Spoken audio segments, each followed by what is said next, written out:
Mic check. Des Rocksteady at King of the Pit TV. Let me just see if volume's on. Throw a little advertisement. You like.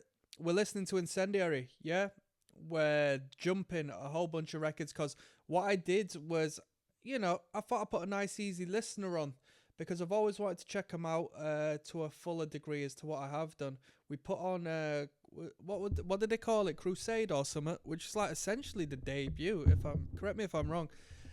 If you want to know my history with this band, i.e. my experience with them and what I've seen of them and what I know of them, check that out, okay? That should hopefully be on the YouTube prior to this listen through, purely as it's already locked and loaded and uploaded to go.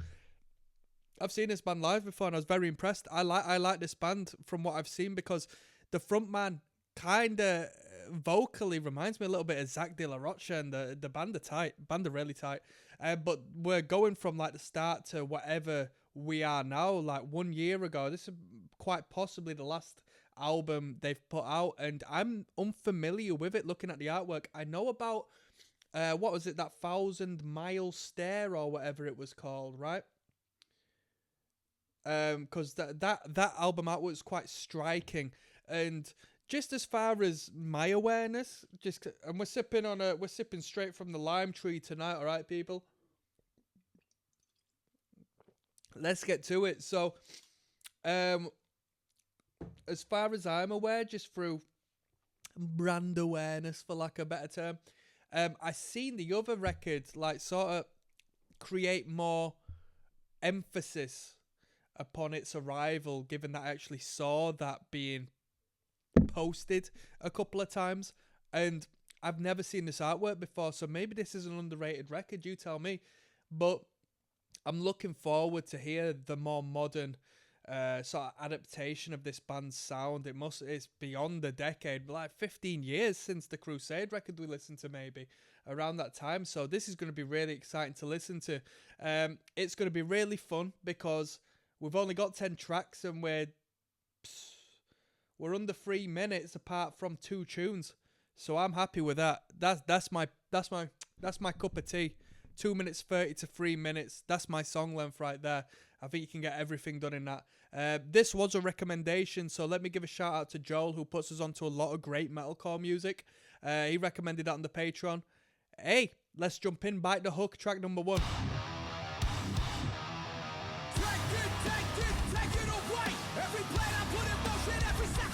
I mean, already, I think we've drop tuned from the initial record, right? We're tuning a little lower.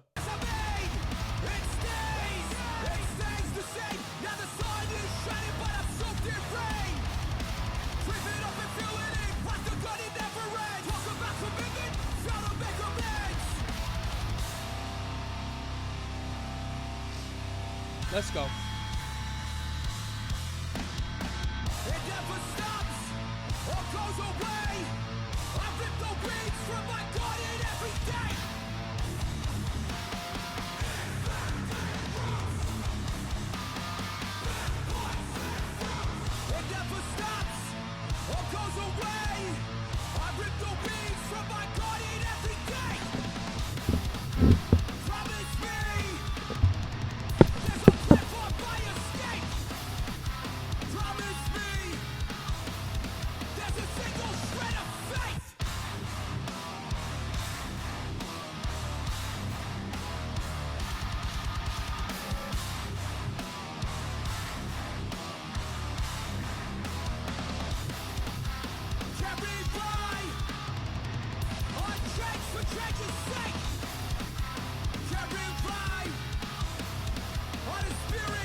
Let's go.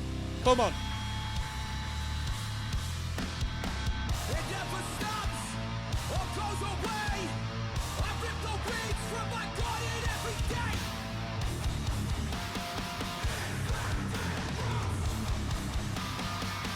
Closed Casket activities.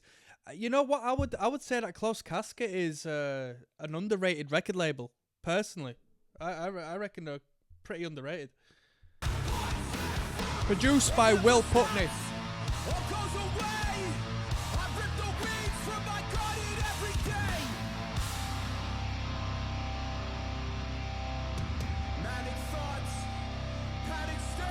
Come on.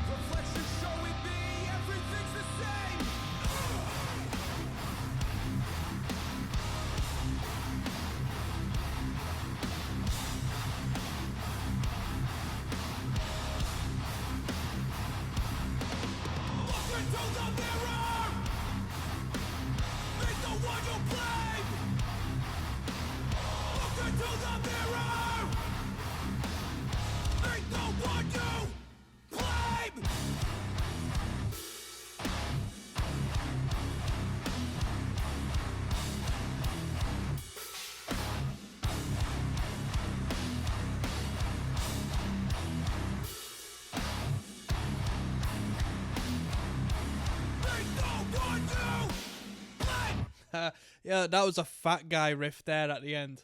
That was definitely a fat guy riff.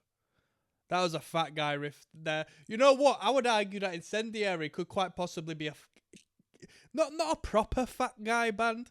I think Zibalba's a fat guy band. This is Virgil. Yeah.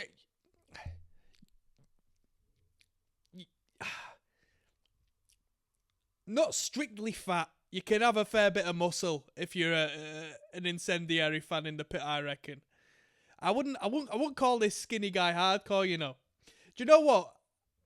It's dumb. Don't get me wrong. I'm just gassing right now. But some bands are just fat guy bands, man. I'm telling you that. I associate it with the whole Sound and Fury thing. When I used to watch like Sound and Fury videos back when they were playing, I don't know where the festival's set now, but I remember the bills where it's just like some open hall with like fully lit lights. It was awesome. And some bands in particular just pulled the fatties, man. And I got to put some respect to them acts. We got Incendiary on. Jesus Bones is track number 2. I'll see you there.